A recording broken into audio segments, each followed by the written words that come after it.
নয়। এই দুঃখ, কষ্ট, বিপদ আমাদের কোমরকে সোজা করে, আমাদের পায়ের মাটিকে শক্ত করে। চিল্লায় বলেন ঠিক কিনা?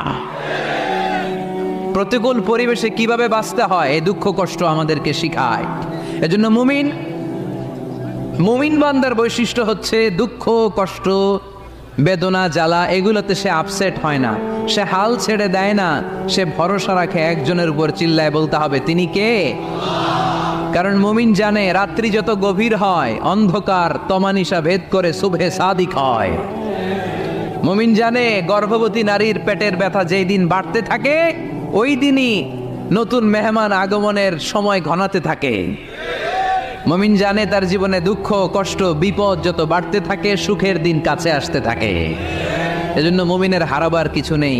ইন্না মাআল উসরি ইউসরা, ইন্না মাআল উসরি ইউসরা। নবী হে, কষ্টের পরেই আছে আনন্দ, দুঃখের পর